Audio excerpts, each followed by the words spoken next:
स्वागत है। नमो बुद्धाय, जय भीम। आज हम लोग भारतीय इतिहास के एक बहुत ही महत्वपूर्ण विषय ऊना पैक्ट पर बात करेंगे। हमारा विषय है दलितों के लिए पृथक निर्वाचक मंडल ऊना पैक्ट और आज की चुनौतियां।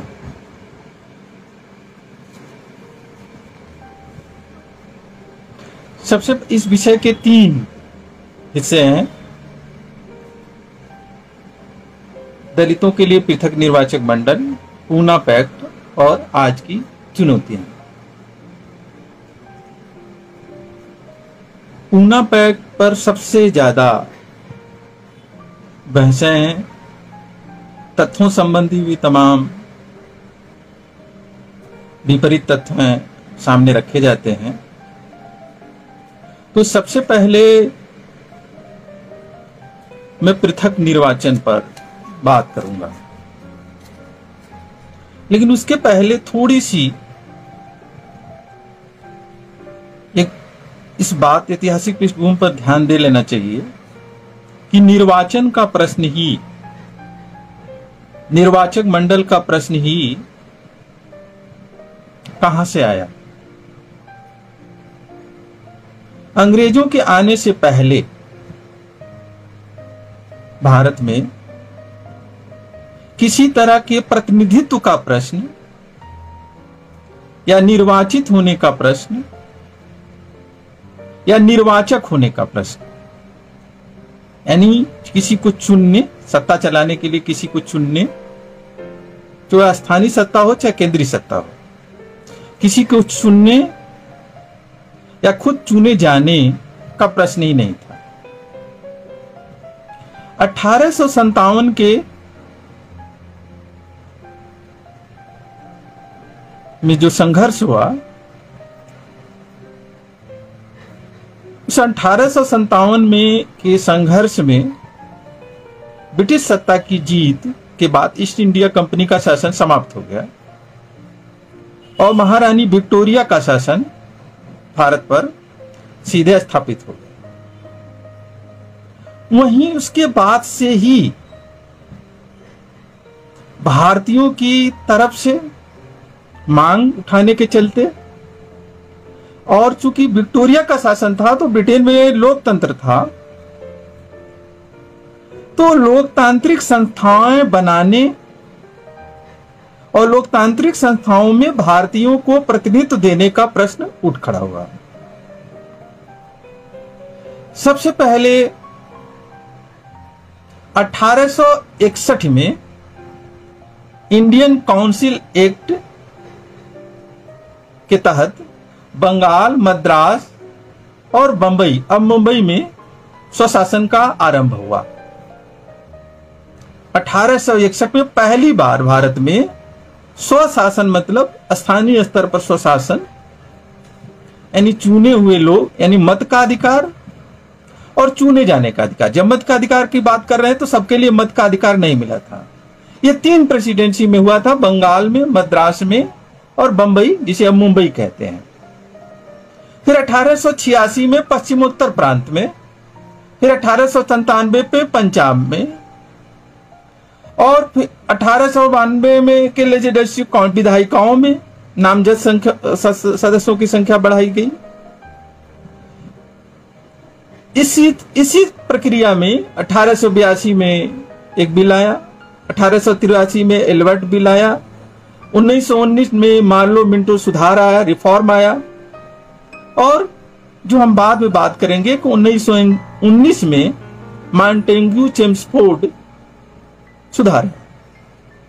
यानी भारत में स्वशासन का आरंभ हुआ, स्थानीय इकाइयों से लेकर केंद्रीय इकाइयों तक। जब ये प्रश्न उठा कि भारतीयों को भारतीय शासन चलाने में स्वशासन का अधिकार देना चाहिए, यानी भारतीय प्रतिनिधि भी जो ब्रिटिश सत्ता द्वारा शासन चलाया जा रहा है उसमें हिस्सेदारी करें। कुछ नामजद हो रहे थे और कुछ चुने जा रहे थे। तो उसी समय यह प्रश्न आया कि भारतीय प्रतिनिधि के नाम पर कौन लोग होंगे, यानी भारत का प्रतिनिधित्व कौन करेगा। शुरू में जितनी स्थानीय स्वशासी इकाइयों में भारतीय प्रतिनिधि नामजद हुए या कुछ जगहों पर चुनाव हुआ तो चुने गए, वे सब के सब तथाकथित, जिसे अपर कास्ट कहते हैं, उनके लोग थे। तो पूरे देश में डॉक्टर अंबेडकर के परिदृश्य में आने से पहले ही, राजनीतिक परिदृश्य में 1819-20 में मजबूती से डॉक्टर अंबेडकर के आने से पहले ही पूरे देश में दलितों द्वारा और पिछड़ों द्वारा यह प्रश्न उठाया जाने लगा कि आखिर यह प्रतिनिधित्व कौन करेगा, भारत के प्रतिनिधित्व के नाम पर कौन लोग नामजद होंगे और कौन लोग चुने जाएंगे। क्या भारत के ब्राह्मण, ठाकुर, लाला अगर ब्रिटिश शासन द्वारा बनाई गई स्वशासित इकाइयों में चुन लिए जाएंगे या मनोनीत कर दिए जाएंगे तो क्या इससे भारत का प्रतिनिधित्व हो जाएगा? क्योंकि दो बड़े महत्वपूर्ण समूह भारत में उस समय थे। तीन महत्वपूर्ण समूह थे लेकिन दो की आवाज थी। दो धार्मिक समूह थे, जैसे एक बड़ी संख्या 35% से ऊपर मुस्लिम की थी, जो अतीत में शासक वर्ग के बड़े हिस्से रह चुके थे। उसके अलावा दलितों की थी, पिछड़ों की थी। एक समूह महिलाओं का भी था, लेकिन महिलाओं की तरफ से प्रतिनिधित्व का प्रश्न नहीं आया। हम इतिहास में ज्यादा न जाएं, हम इतना ही सामने रखें कि प्रतिनिधित्व का प्रश्न आया। फिर फूले ने भी ये प्रतिनिधित्व का प्रश्न उठाया, अयोध्यादास ने भी ये प्रतिनिधित्व का प्रश्न उठाया, पेरियार ने भी ये प्रतिनिधित्व का प्रश्न उठाया कि कौन प्रतिनिधित्व करेगा। और आपका वो फेमस, आप सभी लोगों को प्रसिद्ध, तिलक का प्रसिद्ध कोटेशन याद होगा कि तेली तमोली अगर विधानसभाओं में जाने लगेंगे तो हरवाही कौन करेगा और लोहार का काम कौन करेगा।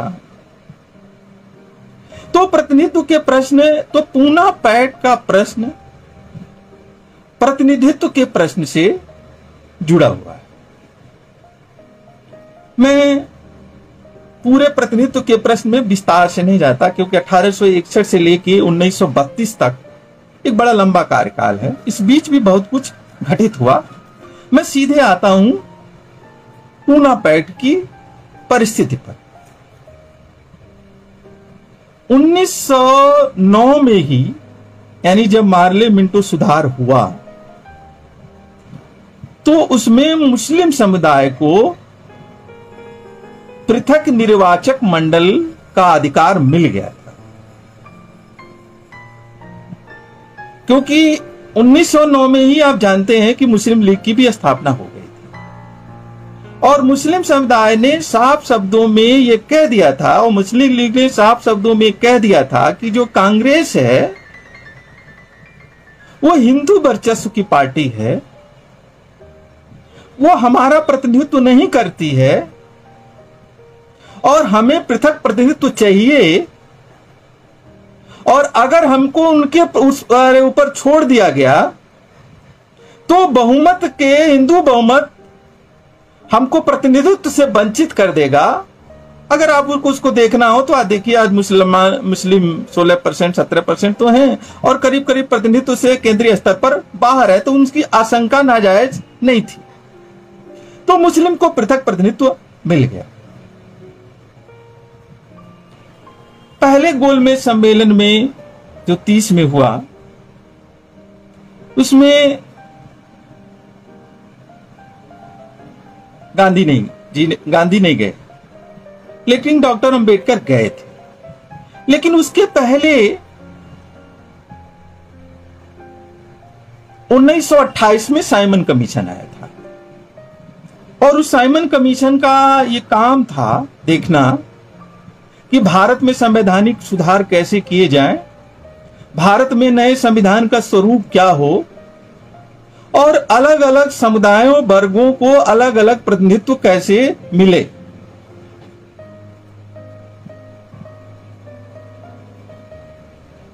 इस साइमन कमीशन के सामने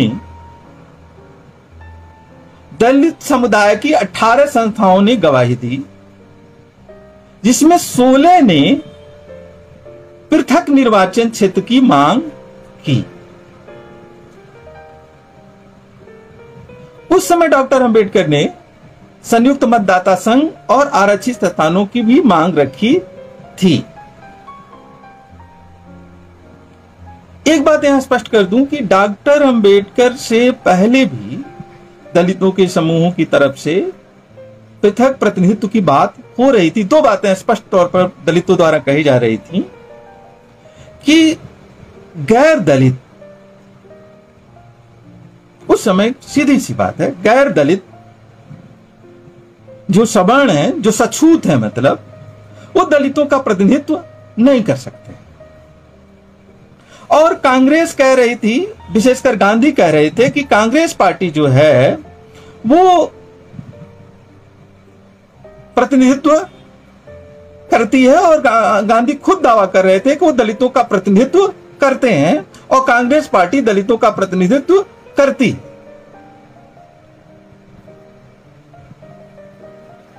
द्वितीय पहला गोलमेज सम्मेलन में गांधी नहीं गए, द्वितीय गोलमेज सम्मेलन में गांधी गए और डॉक्टर अंबेडकर भी गए। 7 सितंबर को शुरू हुआ था और 1931 को, और 1 दिसंबर 1931 को समाप्त हुआ। यह सम्मेलन करीब 3 महीने तक चला और सबसे ज्यादा जो बहस हुई थी वो डॉक्टर अंबेडकर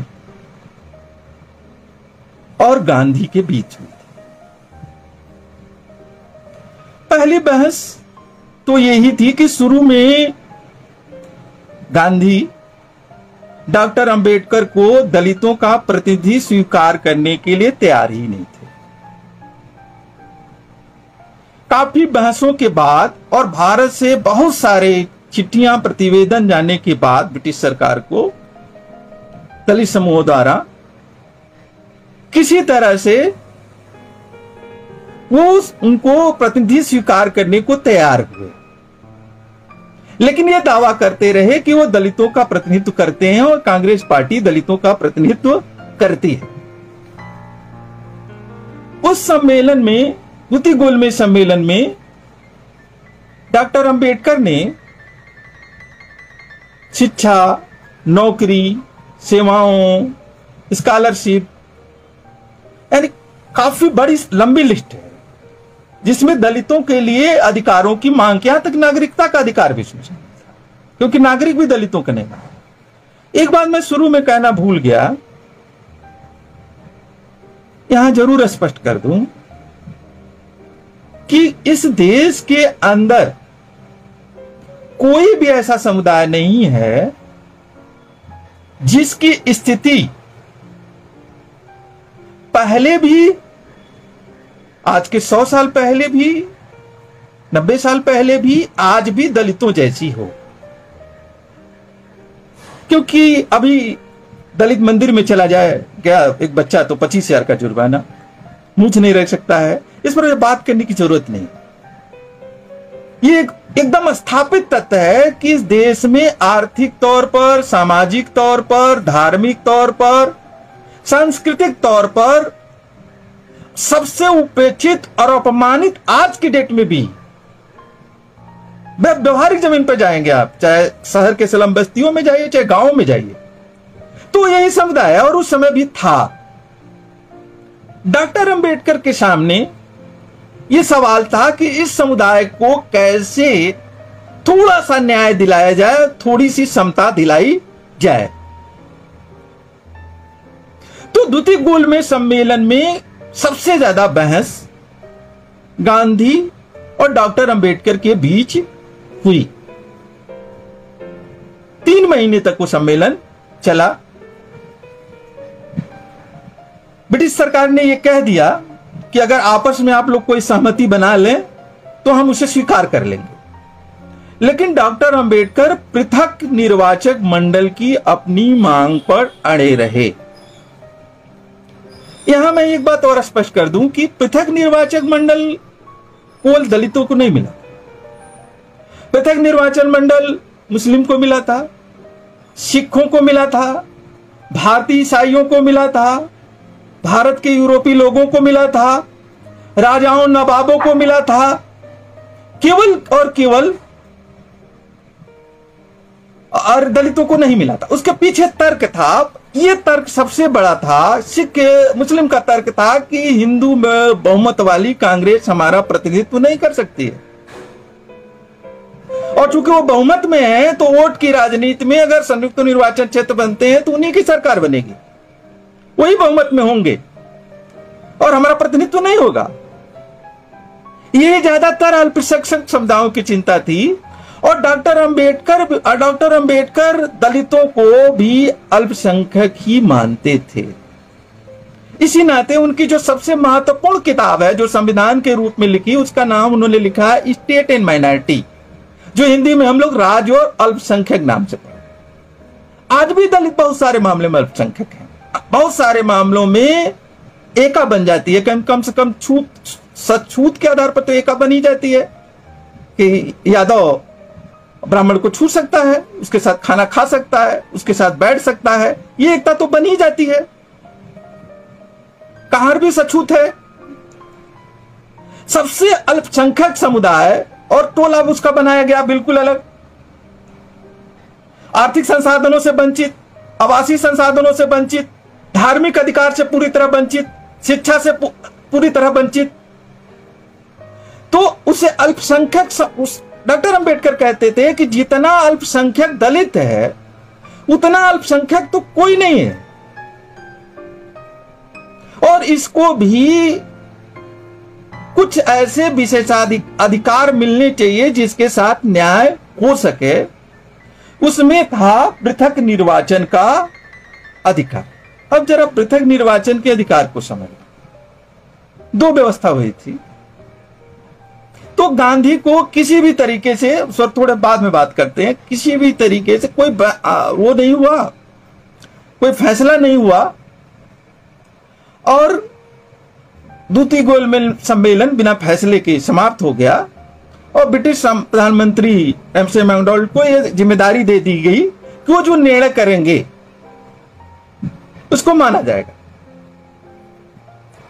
इस बीच गांधी ने एक और बात आई थी कि अगर सभी पक्ष सहमत हो जाए, इस बीच गांधी ने मुस्लिम लीग को इस बात के लिए तैयार करने की कोशिश की, डॉक्यूमेंटेड है, कि आप दलितों के पृथक निर्वाचन का समर्थन न करें क्योंकि हम आपके पृथक निर्वाचन मंडल के समर्थन में हैं, आप इसका विरोध करें। लेकिन उस समय मुस्लिम लीग इसके लिए तैयार नहीं हुई। अगर मुस्लिम लीग तैयार हो जाती तो शायद डॉक्टर अंबेडकर के लिए की मुश्किलें काफी बढ़ जाती। फिर उसके बाद 16 अगस्त 1932 को ब्रिटिश प्रधानमंत्री रेबजी मैकडॉनल्ड ने जिसको बोलते हैं अंग्रेजी में कम्युनल अवार्ड और मैकडॉनल्ड अवार्ड की घोषणा कर दी, जिसके तहत